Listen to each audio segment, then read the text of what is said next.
Dictation start होगा अब से 5 सेकेंड बाद।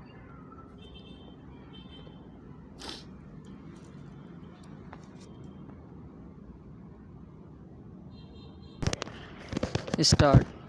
प्राचीन काल से ही हमारा समाज पितृसत्तात्मक रहा है, परंतु फिर भी महिलाओं को काफ़ी अधिकार प्राप्त थे। ऋग्वैदिक काल में महिलाओं की दशा अच्छी थी।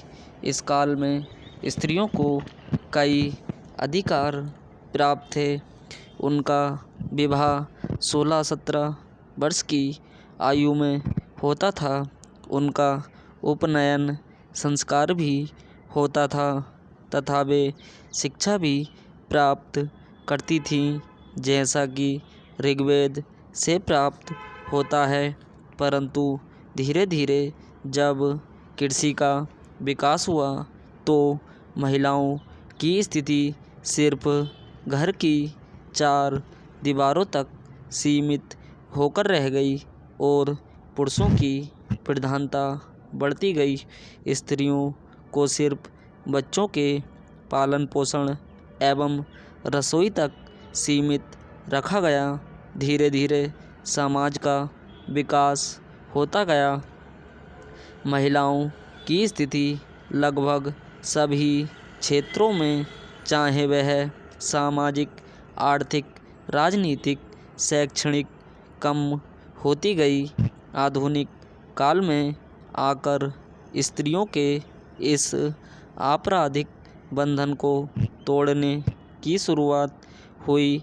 1848 में न्यूयॉर्क में पहला स्त्री अधिकार सम्मेलन हुआ, जिसमें स्त्रियों के लिए मताधिकार, कानूनी समानता, शैक्षणिक समानता, व्यवसाय में समान अवसर, समान मजदूरी आदि मांग उठाई गईं। फिर यह आंदोलन यूरोप तक पहुंचा। उसके बाद धीरे धीरे यह आगे बढ़ता गया और स्त्रियों की स्थिति में सुधार होता गया। परंतु वर्तमान में आज भी यह पूर्ण रूप से सफल नहीं है, क्योंकि आज भी विकास की प्रक्रिया में स्त्रियों को पुरुषों के समान अधिकार प्राप्त नहीं हैं।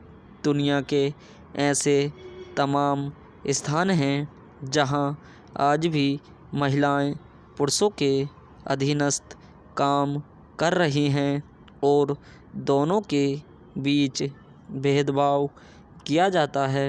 यह भेदभाव सामाजिक, आर्थिक, राजनीतिक, सांस्कृतिक, शैक्षणिक लगभग हर स्तर पर किया जाता है और इस तरह का भेदभाव जब तक स्त्रियों के साथ होता रहेगा तब तक विकास संकटग्रस्त रहेगा। स्त्री पुरुष समान सरोकारों का मतलब है एक दूसरे की समान क्षमताओं और सीमाओं को समझते हुए बराबरी का व्यवहार।